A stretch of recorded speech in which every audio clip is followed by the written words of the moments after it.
Aujourd'hui, j'aimerais faire une vidéo un peu plus sérieuse, un peu différente. Et ça traite de cette Golf. Cette Golf qui a une histoire particulière pour moi, pour laquelle j'ai beaucoup d'attachement parce que cette Golf a été achetée neuf par mes parents en 1989. Mais avant, je dois juste faire une chose. Actuellement, je suis bien conducteur de Citroën, donc on va s'adapter au véhicule. Donc voilà, j'ai la casquette pour cacher la calvitie. C'était ce qui manquait.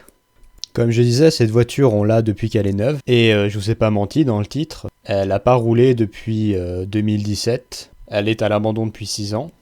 Et elle est dans l'état dans lequel on l'a laissée à l'époque.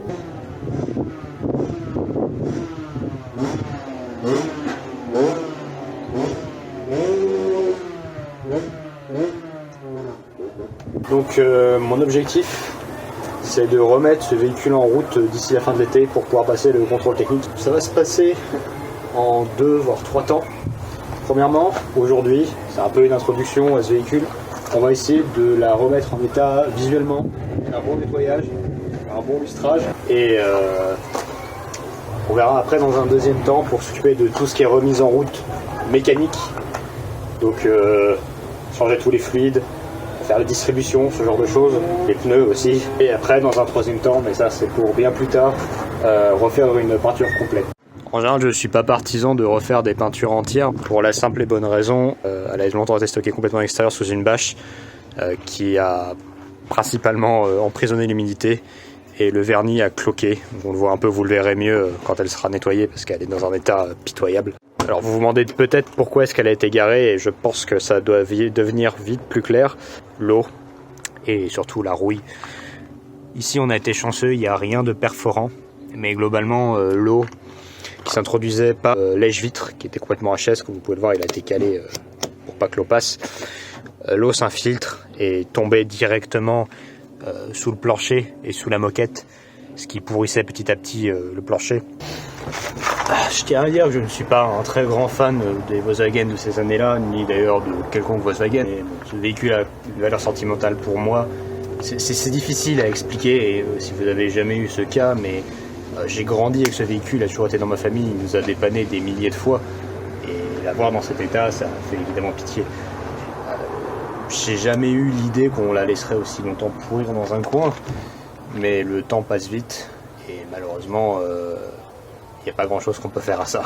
Aujourd'hui, j'espère pouvoir la nettoyer complètement et la remettre dans un état visuel un peu plus potable, parce que croyez-moi, si vous avez du mal à démarrer sur un projet, si là c'est plutôt budgétaire que manque de motivation, nettoyez-la. Croyez-moi, la voir dans son meilleur jour est très motivant pour donner envie de travailler sur quelque chose, sur une voiture évidemment. Là, on a quand même pas mal de boulot à faire. Vous apprécierez les cartons qui ont été très gentiment déposés par mon père sur des plateaux. Vu que je vais faire un nettoyage complet du moteur également, qui est dans un état pitoyable, je veux m'assurer qu'elle démarre pour pouvoir savoir que c'est pas moi qui fait quelque chose de mal. Donc on n'a pas de batterie. Comme je vous l'ai dit, la condensation a aussi attaqué ici. On voit que toutes les pièces en aluminium sont recouvertes de dépôts blancs. Et donc le cache-culbuteur qui... Putain de mobilette, mais c'est pas possible. Mais pourquoi tu fais ça? Ça sert à rien. Donc on n'a pas d'humidité.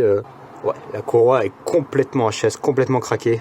Donc on va vraiment la démarrer que quelques secondes pour s'assurer que tout va bien.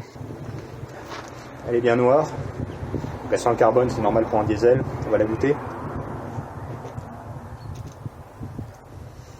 Non, c'est de l'huile, donc elle est prête à être démarrée là-dessus, ça ne devrait pas poser de problème. Donc, la seule batterie que j'en rappe, c'est celle-là, et elle est complètement morte.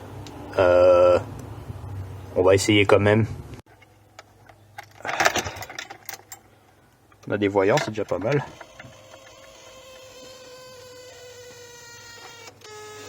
On a des bruits intéressants, je pense qu'on a un relais qui merde.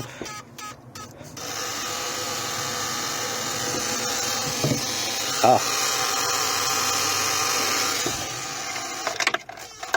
Intéressant. Je pense que là, ouais, la batterie est morte. Mais où vais-je bien pouvoir trouver une batterie?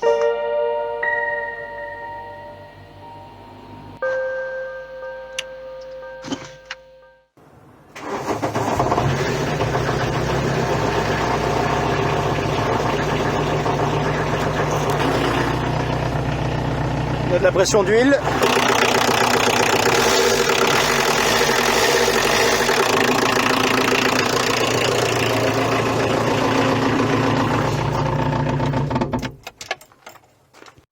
Elle est vivante. Ces moteurs, ils sont loin en termes de technologie de ce que faisait Peugeot avec les XUD à l'époque. Ils ont au moins l'avantage d'être incroyablement fiables et solides.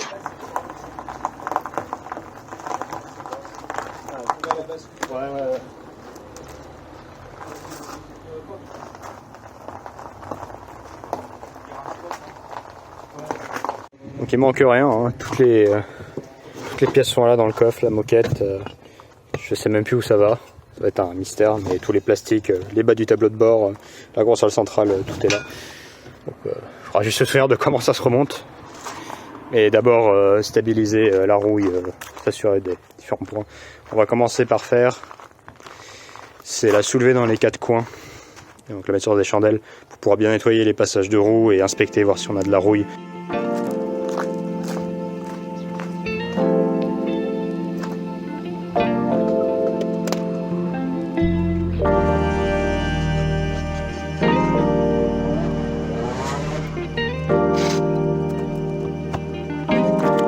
Demander la différence entre un bon et un mauvais châssis. Là on a un exemple typique de mauvais châssis. Elle est levée dans un coin et la caisse est tellement molle qu'en flexion on peut plus ouvrir la porte, enfin du moins elle frotte en bas. Voilà, on peut plus la fermer du tout.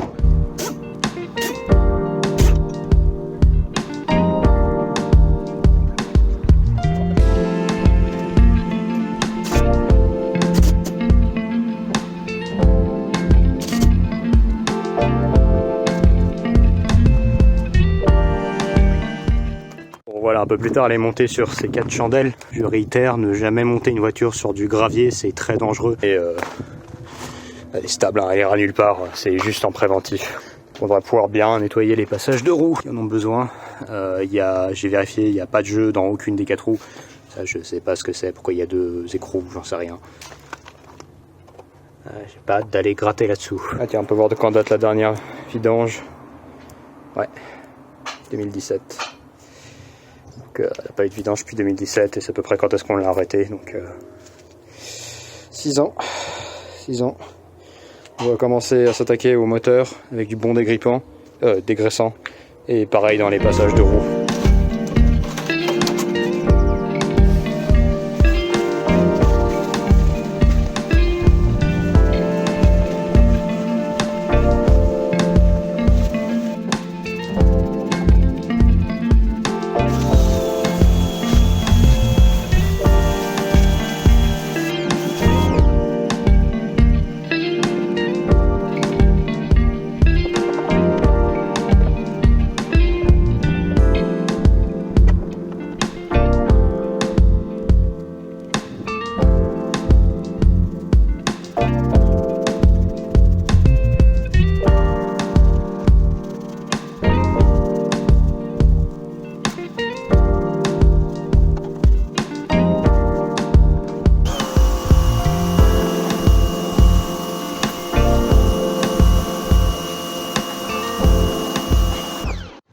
Bon voilà, j'ai raté pour aujourd'hui, je suis absolument dégueulasse, mais on a pas mal avancé sur tout ce qui était nettoyage. Le compartiment moteur est un peu plus propre. Là, ça, il n'y a pas moyen de nettoyer sans concrètement tout démonter. Et là, vraiment, on voit le passage de roue.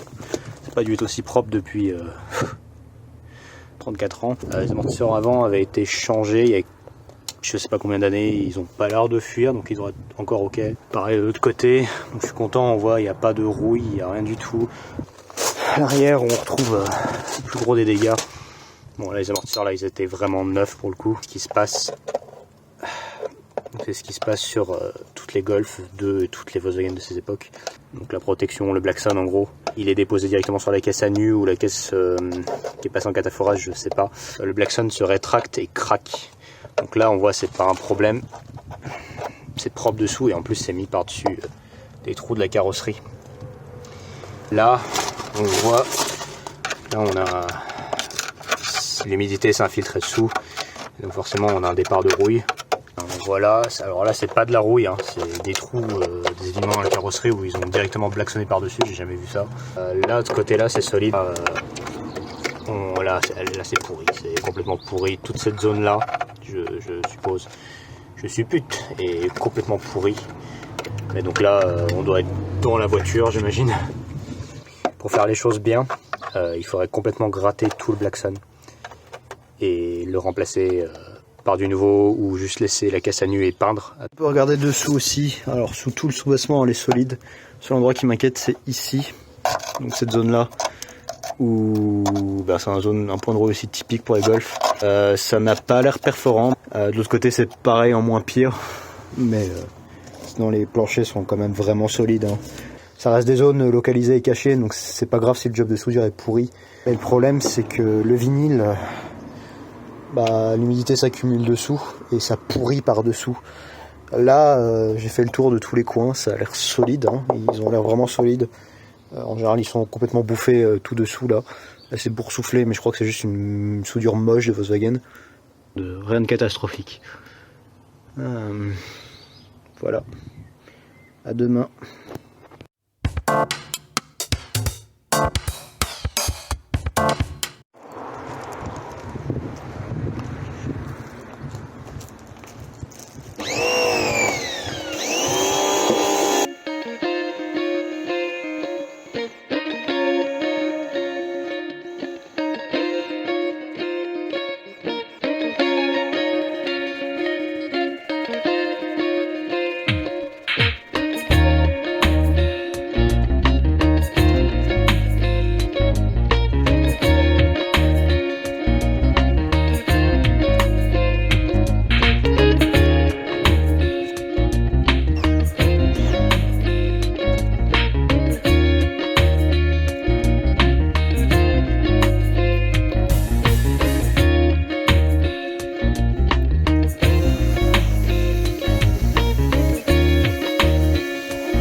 Voilà, vous l'avez peut-être vu, je viens de repasser un coup de savon sur la caisse après l'avoir déjà nettoyé. Je sais pas pourquoi le vent se lève. Désolé pour le vent. Donc ce que je vais faire maintenant, c'est que je vais décontaminer la peinture, la barre en clé et toutes les cochonneries qui sont dans la carrosserie. Je préfère le faire maintenant que de la sécher et de le refaire, ce sera plus rapide pour le lustrage après. Voilà.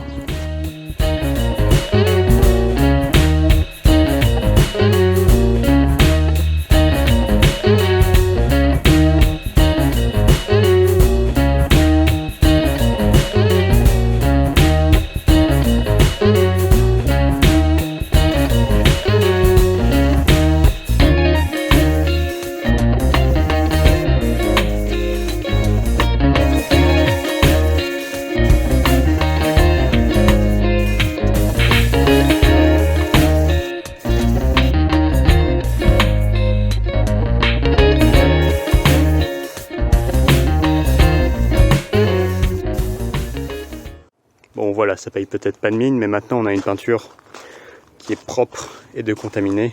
Elle est globalement douce partout sur la carrosserie, c'est ce qu'on veut avant un lustrage. Bon, elle est aussi parfaitement mate, hein. C'est vraiment dommage, hein, parce qu'honnêtement, globalement, elle est en assez bon état. Un simple lustrage aurait suffi à raviver la peinture et donner un résultat qui m'aurait été satisfaisant. Mais bon, c'est sur le toit qu'on a le plus de dégâts. C'est ce que j'expliquais, on le voyait pas trop quand elle était sale, mais le vernis et la peinture à cloquer, et donc on voit juste l'après dessous. Peut-être avec un lustrage, on aura un résultat un peu plus propre, mais j'y crois pas trop. On sera un peu obligé de faire une complète à un moment. Donc je vais aller me la laisser sécher au soleil, aller manger et... On va s'attarder maintenant à masquer les différents plastiques qui sont poreux. Et donc si vous mettez du polish sur les plastiques, c'est pas rattrapable ou c'est très chiant à enlever, donc on va mettre un peu de scotch de masquage aux endroits où j'ai peur de toucher. J'ai différents types de polish. Je vais d'abord avec celui-ci qui est un polish en une étape. Plusieurs étapes de polish. Normalement c'est ce qu'on utilise sur des voitures qui sont déjà propres, qui ont des belles peintures. Là c'est clairement pas le cas, mais je vais voir ce que ça donne. Déjà après ça avec des trucs plus agressifs.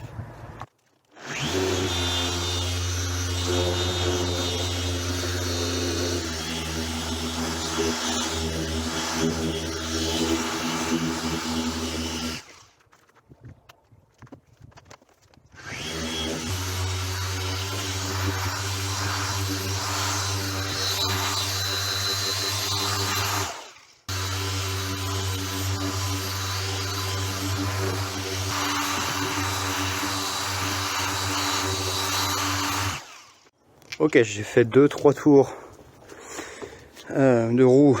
Wow, ça rend bien sur la caméra. Avec plusieurs types de polish pour tester. Donc là, avec un pad en mousse un peu plus agressif, on a vraiment des résultats qui sont super en comparaison. Je pense que vous pouvez voir la différence du reflet entre l'arbre ici et ici. Absolument super. Donc je vais faire toute la voiture comme ça.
Je vais m'attarder à essayer de stabiliser un peu cette rouille.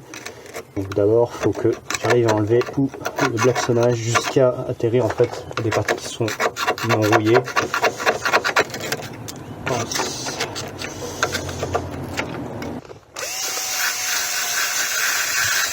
Et on arrive sur du métal sain. De toute façon, il ne part pas au moment où le métal est encore propre. Mais il faut quand même réussir à tout enlever. C'est plus facile à dire que faire.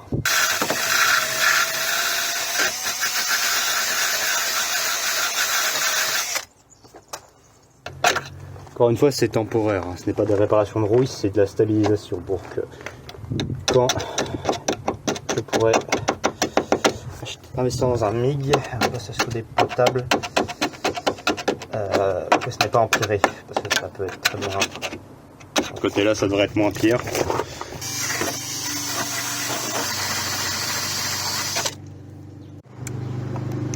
Ouais. Un peu de préparation à faire là. Je l'ai dit et je le redirai encore une fois, pas de panique, c'est que de la rouille de surface. On a encore une bonne épaisseur de métal, donc je vais couvrir tout ça de couverture de rouille. Et ça devrait limiter le temps que je puisse bien tout enlever et bien traiter pour le long terme. Là pour le moment c'est encore du temporaire. Si bon, le temporaire c'est jamais génial. En termes de traitement de rouille on fait difficile. Cheese. Difficilement mieux que du fer rose. Il ne reste plus beaucoup mais ça devrait suffire, ça couvre bien.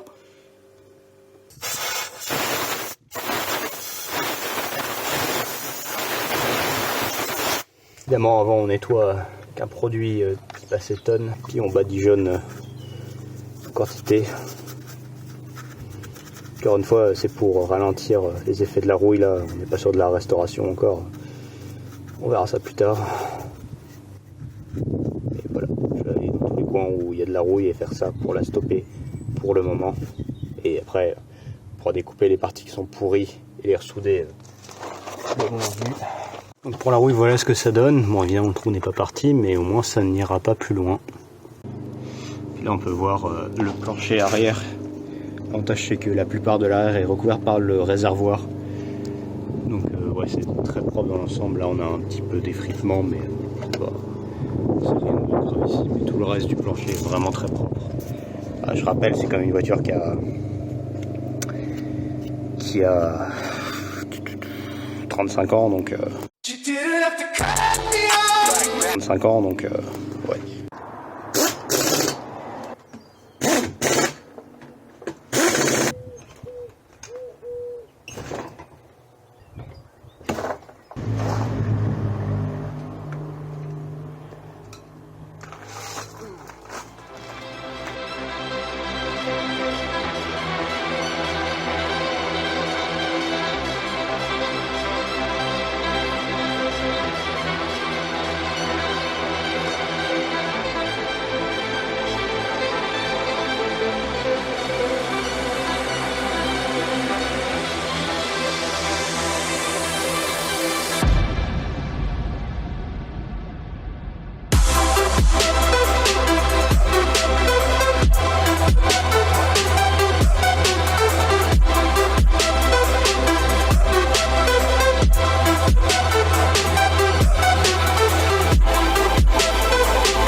Voilà, ça conclut globalement tout ce que je voulais faire aujourd'hui, enfin ce week-end sur la Golf. Donc je pense que ça se voit, hein, elle est un peu plus belle qu'avec quoi on a commencé.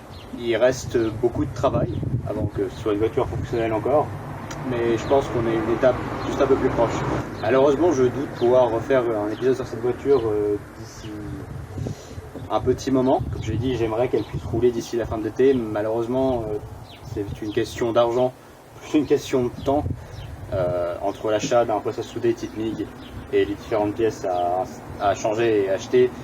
Je pense qu'on doit avoisiner les 1000 €. Donc voilà. Ce sera pas pour tout de suite, mais merci d'avoir regardé.